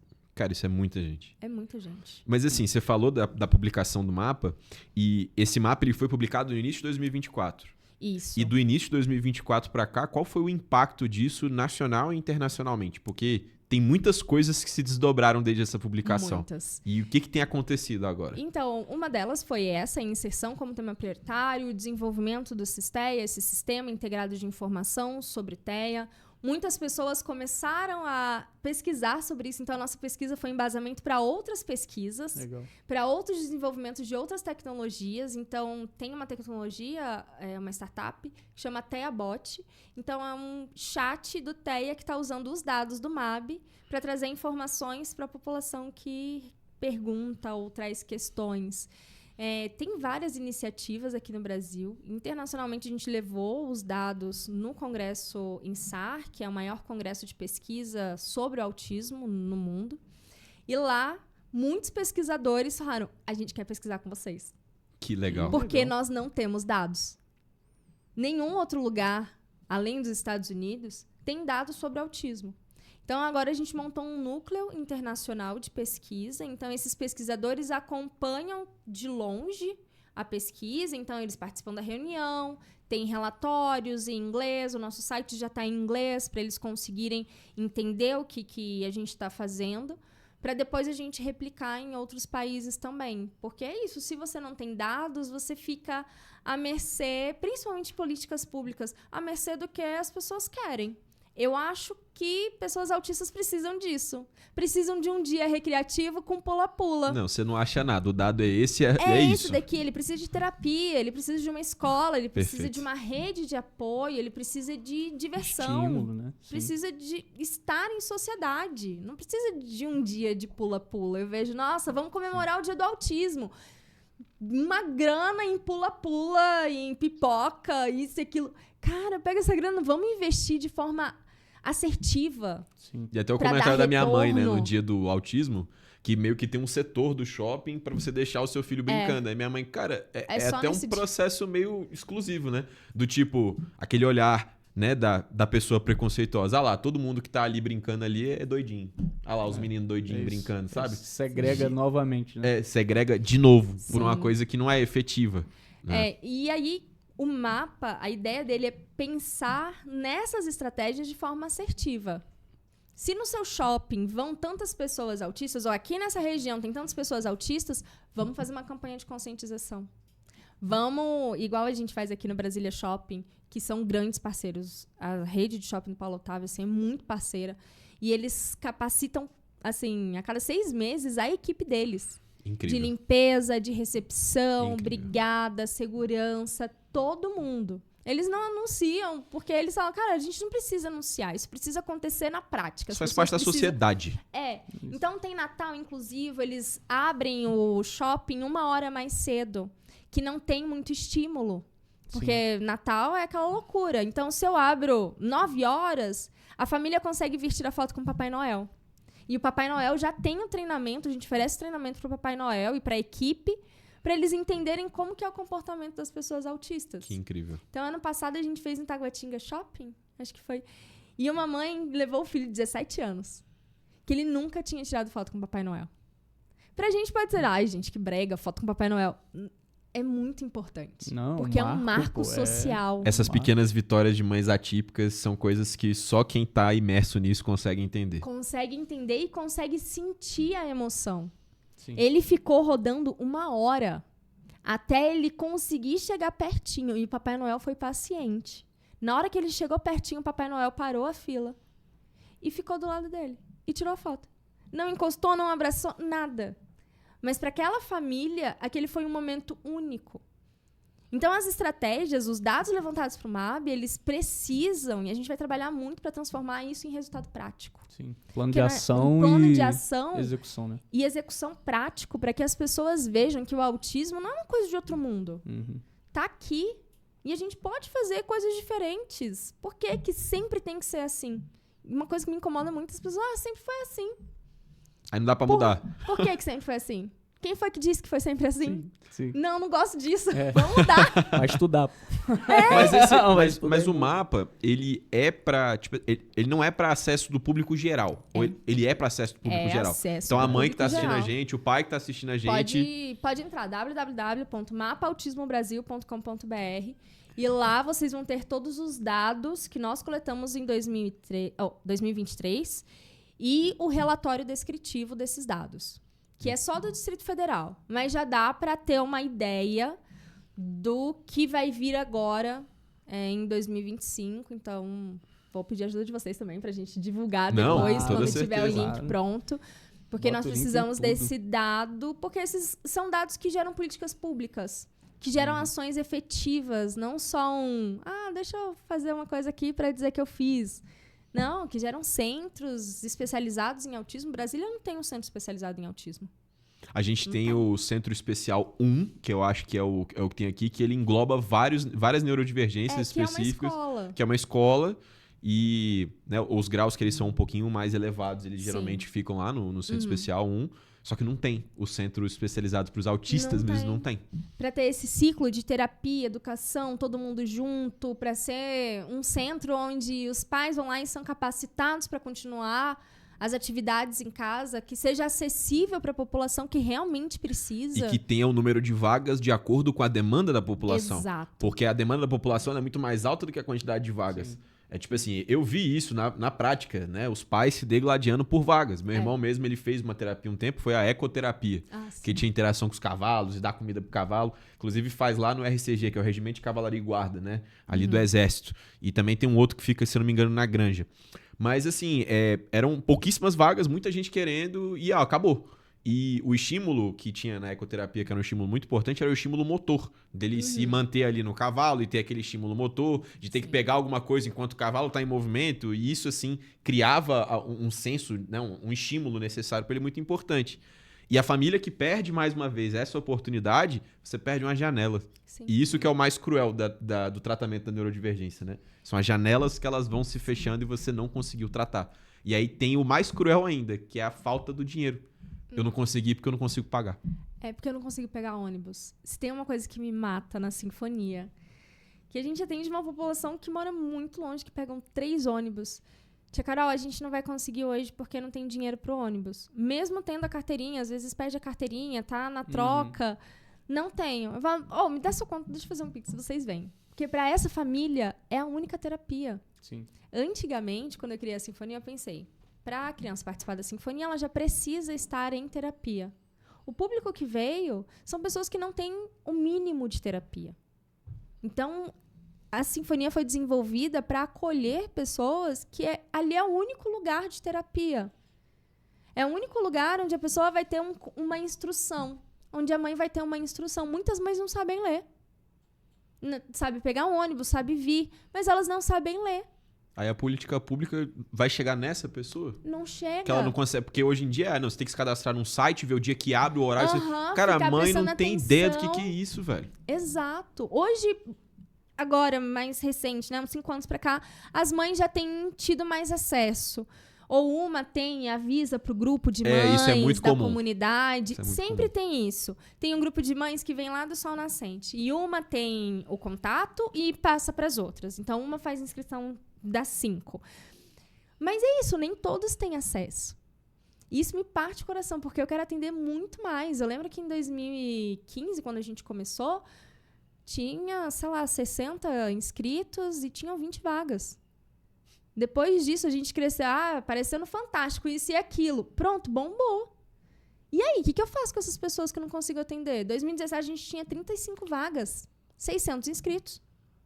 A vontade que dá é replicar as Caróis igual o Naruto e atender Exato, todo mundo, né? Atender todo mundo, ter espaço para todo mundo. A sensação de impotência é muito grande.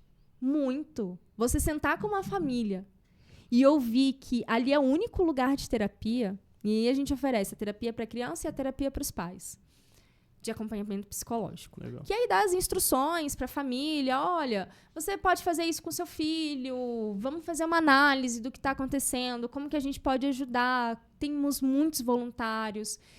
Mas mesmo assim não dá conta, porque o autismo ele não é uma doença, ele é um transtorno do desenvolvimento que tem características sociais, está na sociedade.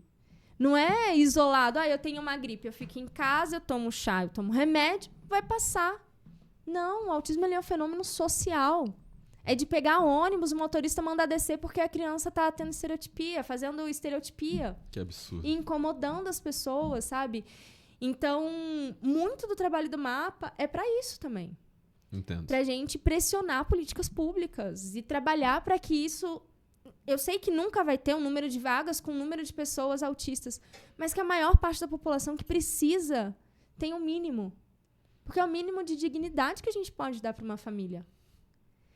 Porque quando você vai lá, você vê que às vezes a criança fica trancada dentro do quarto, ou a mãe chega para mim e fala, ele ficou 3 meses sem ir para a escola porque ele bate em todo mundo.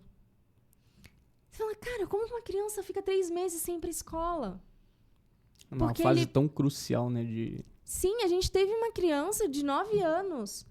Ele não ia para a escola porque ele batia em todo mundo. Uhum. Ele não sabia conversar. A mãe com manga comprida, tipo um calorzão. Mãe com a manga comprida porque o braço estava todo mordido. E ainda tem o julgamento da parte da sociedade com a mãe, que também precisa de ajuda. Eu vi esses dias uma matéria de um menino que ele era esquizofrênico e a mãe, a única alternativa que ela teve, literalmente, era ter grade no quarto desse menino. E aí a galera falando uns absurdos da mãe, só que eu também consigo me solidarizar com a mãe, porque eu entendo um pouco do sofrimento dela, porque ela não queria estar nessa situação também. Ninguém muito escolhe. difícil. Não Ninguém sabe escolhe lidar, isso. né, mano? Ninguém Assim, escolhe. você não tem capacitação, você não tem ninguém pra te informar como é que você pode fazer alguma coisa, você não tem acesso à psicoterapia. Lidar com um problema desse é muito mais complexo, né? Absurdo. Muito, porque assim, você vai se isolando, se isolando, se isolando, e daqui a pouco as pessoas nem sentem falta de você. Sim. Vários casos, assim, lá em Minas eu recebi uma mensagem de uns amigos que a gente tem lá. A mãe do menino faleceu dentro de casa. Ela ficou 2 semanas com o menino dentro de casa. Porque as pessoas não sentiram falta. Já tá excluída da sociedade, né? Então... Minha mãe falou dessa notícia, como? inclusive ela chorou muito, né? Nossa, eu chorei demais. Minha mãe e chorou toda muito vez com que eu essa notícia. lembro, falo, cara, quão Emocionante impotente a gente é. E quanto que a gente não se importa com o outro. Como que uma criança passa 2 semanas com a mãe falecida dentro de casa e ninguém sente falta? Só sentiu falta porque sentiu cheiro. Sabe, eu sei que são casos extremos, mas o dia a dia... Ele reflete isso. Se a gente não começar a falar sobre isso e não desmistificar, onde a gente vai chegar? Eu vejo que o MAPA ele tem essa responsabilidade de me desmistificar. Porque se eu não conheço, eu crio um mito. Eu imagino coisas. Eu trago fake news. Mas você quando cria eu soluções da tua cabeça também, né? Vozes da minha cabeça. Uhum. Porque o número de especialistas que a gente tem sobre o assunto é muito pouco. Não dá conta. E nem só os especialistas, a gente não tem uma boa quantidade, como a gente não tem quantidade de dados. De dados. Que é o mais importante. Você vai especializar no quê? O que coletaram? Como que eu vou pegar uma startup e falar, olha como isso daqui é interessante? Se ela não tem dados, ela vai falar, tipo, legal, que bom. Não vai instigar no outro a vontade de pensar sobre isso. Por que a população negra é vista de um jeito diferente? Por que soluções são desenvolvidas? Porque elas estão sendo vistas através de dados. Alguém viu que, sei lá, em 2008, as pessoas negras na universidade era 8%. Agora aumentou para 38% nas universidades públicas. Porque alguém olhou para o dado. Alguém olhou para isso. Porque se não fosse o dado, ninguém ia olhar. Ninguém ia perceber isso. Aí é quase a analogia, né? O mito aí do menino com a mãe dentro de casa. Exato. Enquanto não tiver o cheiro efetivamente, ninguém vai perceber. Exato. Né? Porque é muito cruel isso, inclusive. É muito, muito triste falar disso, né? Mas, assim, eu ia tocar em outro ponto que você falou sobre a sinfonia. Hoje, você tá com essa rotina louca e coleta de dado e palestra, tudo. Você ainda tem feito os atendimentos? Tem vaga para fazer os atendimentos? Os pais podem te procurar? Como que tá sendo hoje essa estrutura lá do Sinfonia? Onde que fica, enfim? A gente ainda não tá com espaço fechado, mas provavelmente vai ser ali no setor comercial sul. Nós vamos atender, o desafio esse ano vai ser atender 100 pessoas autistas. Nossa. Passamos na Lei Rouanet, mas independente da Lei Rouanet, a gente vai atender 100 crianças, 100 pessoas autistas, jovens, adolescentes. As inscrições abrem dia 27 de janeiro, a gente vai fazer online. E pode se inscrever qualquer idade, quer dizer, a partir de 1 ano até 30 anos a gente vai atender. Então, são atendimentos semanais, em grupos de entre 5, no máximo 7 crianças, adolescentes, e cada uma dessas crianças tem os seus voluntários que são acompanhantes terapêuticos. São voluntários da área de saúde, de educação, estudantes, que a gente oferece uma capacitação para eles e eles acompanham essa pessoa do começo até o fim do programa. E esse ano a gente comemora 10 anos, então a gente vai fazer um musical bem especial. Meu irmão vai ser inscrito nesse projeto, com certeza. Por favor. E aí a gente tem um sistema de bolsas para quem é do cadastro único, mora em cidade satélite, aí não paga mensalidade, mas a gente vai atrás de padrinhos para ajudar, porque tudo tem custo, né? A gente precisa pagar os terapeutas. E a gente colocou agora uma outra bolsa para mãe solo. Então, a mãe solo paga 50%, aquelas, né, que não tem um cadastro único, então elas pagam 50%, porque a gente sabe que a maior parte das famílias tem separação por causa do filho, né? Muitos pais não aceitam, ou muitos pais, tipo, legal, a gente entende como é que é essa cultura da paternidade no Brasil.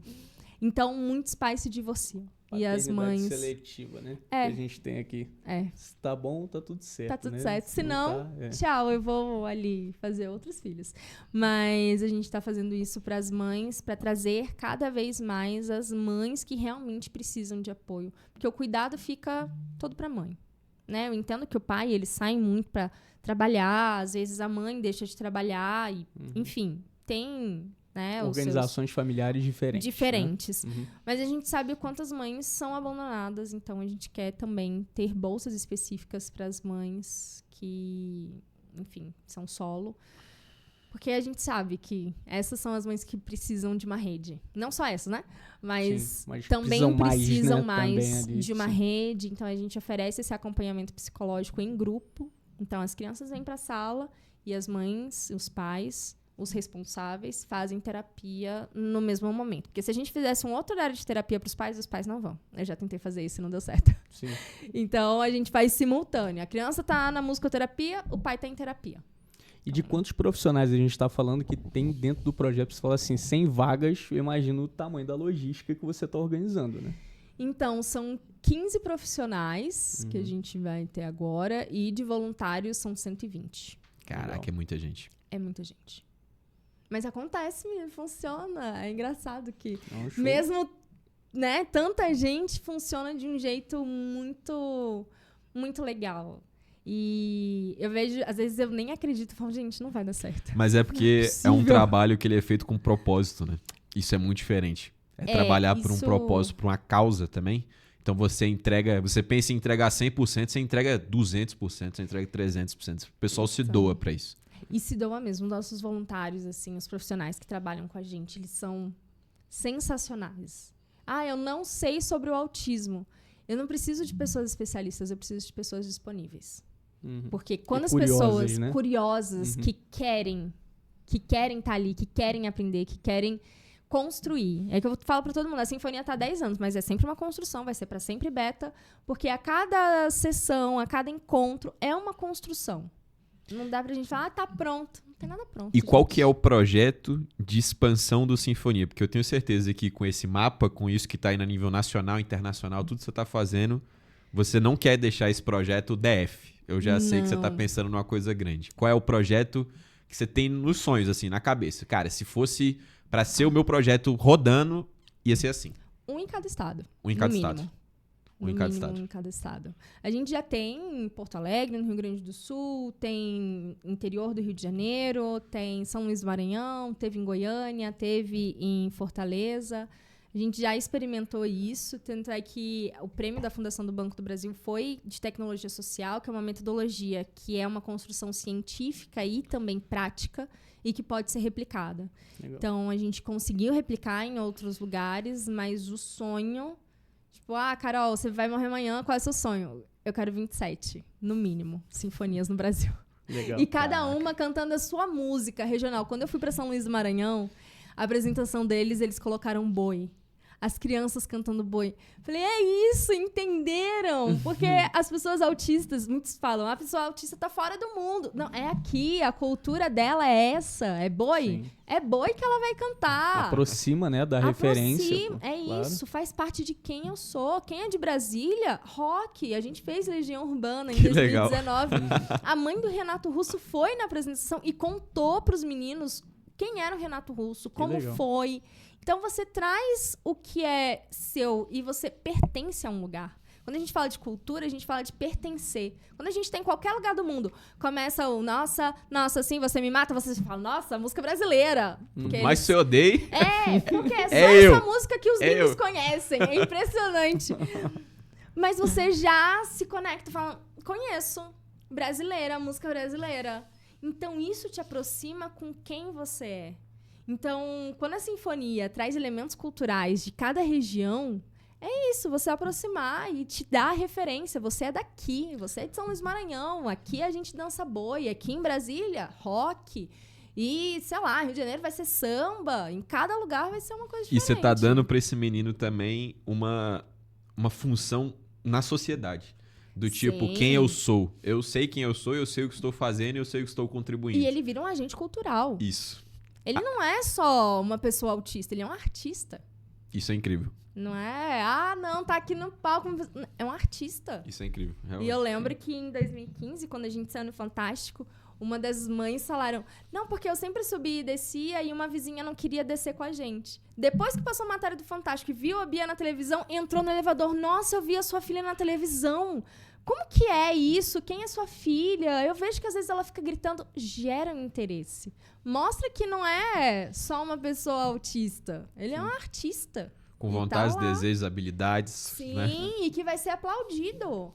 Meu sonho é que todas as pessoas autistas sejam aplaudidas. É isso que eu quero. Porque é lindo. É tipo... É isso, todo mundo precisa ser aplaudido. Que projeto, uma vez cara. na vida. Que projeto. Show. E, Carol, assim, falando um pouco mais do seu projeto e dessa escalabilidade internacional que você está alcançando. Assim, conta um pouquinho quais são os próximos compromissos que você tem, porque, assim, eu quero valorizar demais o teu trabalho, quero que a galera entenda também o nível do que a gente está conversando aqui, tá? Carol é de outro mundo, chefe, outra coisa. Conta pra gente como é que estão esses projetos. Então... Eu passei no programa que chama Embaixadores da Brasil Conference. Brasil Conference é uma conferência que acontece anualmente em Harvard e MIT, onde os maiores CEOs e representantes do Brasil vão para debater sobre política, inovação, sobre desenvolvimento social. E esse programa deles, Embaixadores, seleciona uma pessoa em cada região do Brasil. Foram quase 800 inscritos. E desses 800, eu fui escolhida para representar a região do Centro-Oeste por causa do trabalho que a gente tem na Sinfonia e também no Mapa Autismo Brasil. Então, em abril eu vou estar lá. Então, se você quiser seguir no Instagram, eu vou postar as coisas por lá. Vai ser um momento bem importante. assim, eu falo, brinco, né? Os humilhados estão sendo exaltados. Porque a gente trabalha muito, muito. E ver que as pessoas olham para o nosso trabalho e reconhecem e valorizam é um momento muito, muito incrível. Então, eu vou para lá, tenho reuniões com algumas fundações americanas que investem aqui no Brasil. Então, é isso, traz para cá. Traz tudo para cá, porque a gente faz acontecer. E logo depois tem o congresso do INSAR, onde a gente vai apresentar 6 trabalhos acadêmicos sobre o Mapa Autismo Brasil, como que a gente desenvolveu aqui, os outros achados que a gente não levou ano passado. Então, estamos mais ou menos assim e criando esse núcleo internacional para que daqui a pouco, eu não vejo assim, tipo, daqui 2 anos. Eu vejo daqui uns 5, 10 anos, a gente tenha Mapa Autismo em vários lugares do mundo, em vários países. Eu quero brincar de War. Legal. Legal. Você falou que a expansão desse Mapa Autismo nessa perspectiva internacional começaria pela América Latina. Aqui, né, os colegas aqui do lado, né, Argentina, Peru, Chile, etc. E os Estados Unidos hoje como uma potência em termos de dado nessa perspectiva. Sim. Essa expansão, assim, daqui a 5, 10 anos, ela é financiada, porque assim, a gente está falando de um projeto muito grande, né? Então, assim, esse financiamento do projeto, a renda desse projeto, eu entendo que você teve apoio aqui do governo federal, né, em algumas iniciativas. Sim. O início do Mapa do Brasil ele foi financiado, né, por projetos de governo. Na verdade, foi. Não, nem o governo não. Tá legal, legal. O governo, mas não, vamos lá. Não acreditou. Então, é um projeto não governamental. A gente traz subsídios para o governo, mas é um projeto não governamental. Então, quem investiu foi o Instituto Sabin, Instituto BRB e Ignis Digital. Eles foram os primeiros, assim, a acreditar e colocar grana. Agora, a gente está aumentando um pouquinho, estamos negociando com outros parceiros.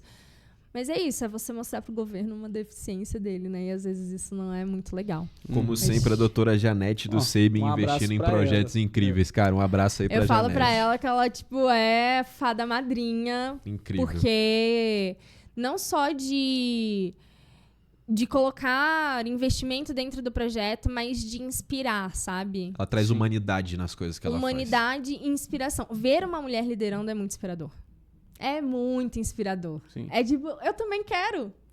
Eu quero, na idade dela, tá que nem ela, falando em tudo quanto é lugar e sendo incrível. Então, pra mim, é uma referência. Ter tido essa oportunidade de ter o Instituto Sabin como parceiro é, tipo, surreal pra mim. É uma super referência. Pô, que legal. Mas a ideia é a sustentabilidade do mapa aqui seja através de venda de relatórios e consultorias para advocacy, para desenvolvimento de projetos.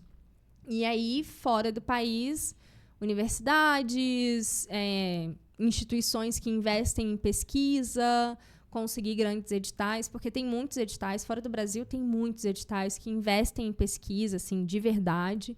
Então, pensar nesse caminho, ou o próprio governo, assim. Se o governo tiver interesse, quiser colocar grana e tiver essa autonomia dos pesquisadores, eu acho que vale a pena, assim. Eu acho que é um caminho.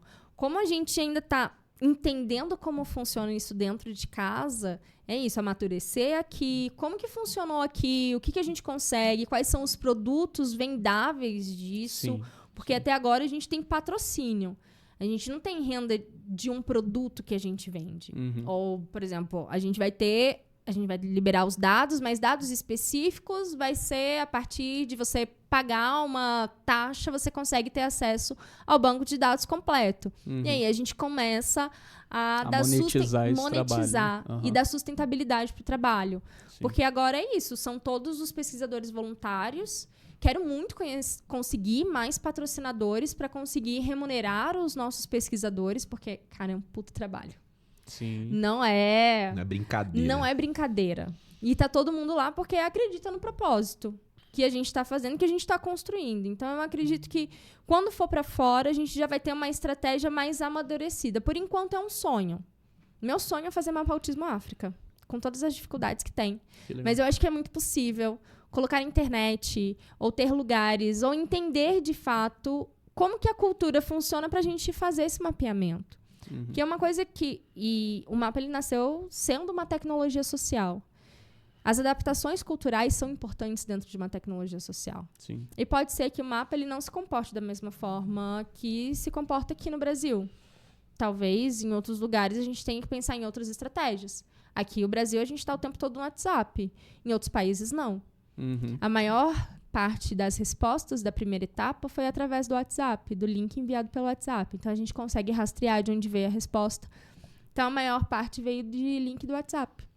Então, pode ser que em outros países isso não aconteça. A gente tenha que pensar em outras estratégias. Sim. Mas em parceria com outros pesquisadores, com outras instituições que são locais, a gente consegue entender isso.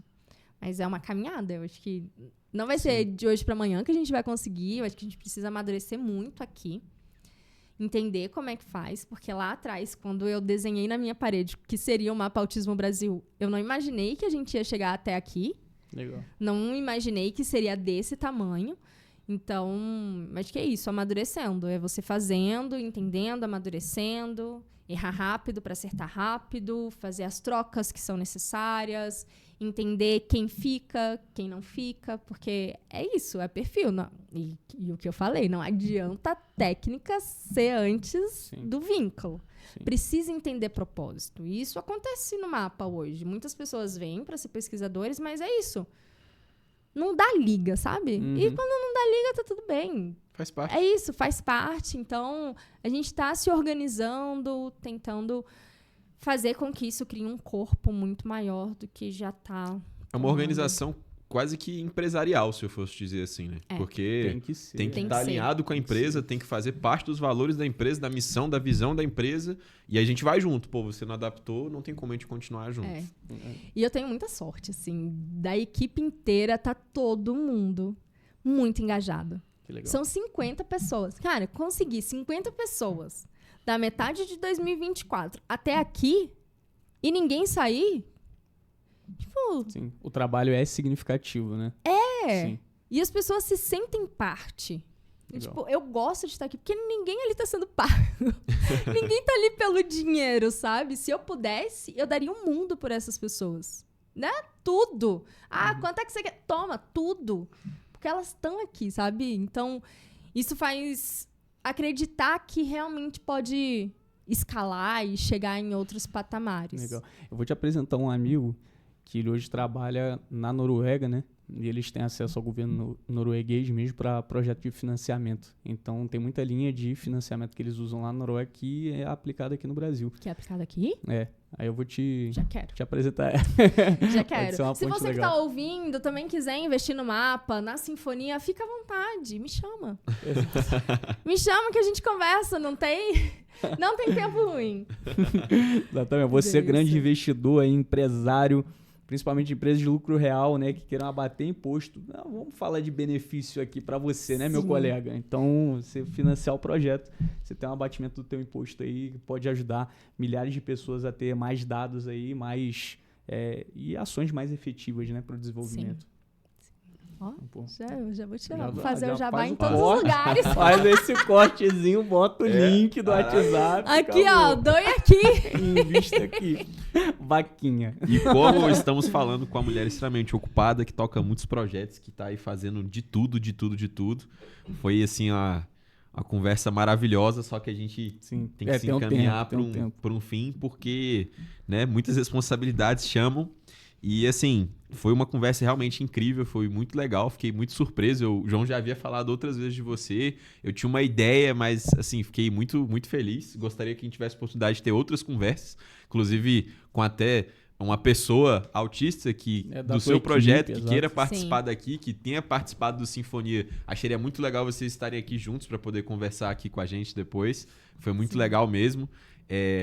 Acho que abrem-se novas possibilidades, né, para poder pensar sobre o projeto, sobre o Sinfonia. Quem estiver assistindo aqui também, tiver alguma ideia, tiver alguma forma de financiar, acho que seria muito interessante. E assim, eu tô extremamente impressionado aí com o tamanho do projeto, com a pessoa que você é. De verdade, parabéns aí por tudo. Agora eu vou acompanhar ali, ferrenhamente, cada story, cada publicação. Já é Harvard, MIT, Massachusetts Institute of Technology. Meu amigo. E a Carol no Instagram é super divertida também, tá, rapaziada? Então, assim, a gente tá falando sério aqui, mas ela faz, faz piada, sacaneia o marido dela. É irado. Tem receitinhas também. Aí, ó, receita fit. A mulher o que a Carol não faz, meu colega? Peraí que eu vou não me bota aqui. uma conta. Não vai sair, não vou conseguir. Tem muitas coisas que a Carol não faz. Mas joga um violino na mão dela. Ah, acabou. Acabou? O hino do Flamengo eu sei tocar. Caraca, Tá? não, vai ter que ter isso aqui. No próximo, a gente No vai próximo começar episódio. com o hino do Flamengo. Caramba, Vamos. Violininho. Tu é flamenguista? Claro. Eu amei esse programa. Sério? Não. O melhor Esse programa gravado até agora. Não, quem não é do Flamengo não é. É resto. Acima deles, Flamengo. É isso. Tá tudo bem, a gente fala. Tá, tudo bem. Vem cá, Mas deixa eu te dar se- Sinfonia vai ter desconto para Flamengo. Brincadeira. Mas se o, carteirinha do Flamengo. se o Vasco quiser financiar o programa aí O Vasco também... tá ó, quebrado, mano. O Vasco, porra. O Vasco tá estudando na contratação. Só estuda, não tem o que fazer. Só Vamos tentar Cruzeiro. É. Que Cruzeiro. levou O Santos, que aí, ó, daqui a pouco. Santos. É legal. Vamos ver o que vai Mas acontecer. tem uma torcida do Flamengo pra pessoas autistas. Sim, Dos tem. presentes. É verdade. Então, Tem os flamenguistas autistas. Aham. Fica até lá, tem a Flamanguaça, né? Tem também a jovem do Flamengo e sempre tem no estádio lá também os flamenguistas autistas. Sim. Meu irmão, inclusive, é botafoguense, meu irmãozinho, ele assumiu o Botafogo por causa do vizinho. E também tem uma ala do Botafogo. O vizinho, o botafoguense doente. E o Botafogo, agora que o meu irmão começou a torcer, ganhou tudo, meu vizinho fala que é ele. Foi meu irmão que trouxe tudo pro Botafogo. Começou a torcer, Olha ganhou isso. tudo. E aí, no Botafogo também tem os botafoguenses autistas Tem. também. Tem esse movimento, o futebol nesse lado também. Acho muito bacana essa inclusão, esse lado de levar. E meu irmãozinho foi no estádio já assistir um jogo comigo, ele amou. Ai, que Apesar de demais. ser, né, de ter ali antes as dificuldades com ambiente barulhento, com conversa, com terapia, com evolução, ele conseguiu assistir um jogo e viu o Botafogo ganhar. Aí, Ó, toma. Que lindo. Mas, é Carol, queria que você deixasse aí o último recado aí pra rapaziada. Fica à vontade, quiser falar dos seus projetos, quiser falar de inscrição, quiser falar de coisas que você vai lançar daqui pra frente. É o teu momento agora. E aí a gente encerra o papo. Então eu vou deixar a câmera aqui focada nela. Eita. Vai. Bom, primeiramente agradecer por estar aqui, né? É um privilégio, o primeiro do ano. Isso é muito legal. Então, para você que está assistindo, eu recomendo você seguir os nossos projetos, Uma Sinfonia Diferente, Mapa Autismo Brasil. Não deixe de acreditar na pessoa autista. Eu acho que se é para deixar um recado, meu recado é esse. Muitas pessoas vão falar que não, mas acredite.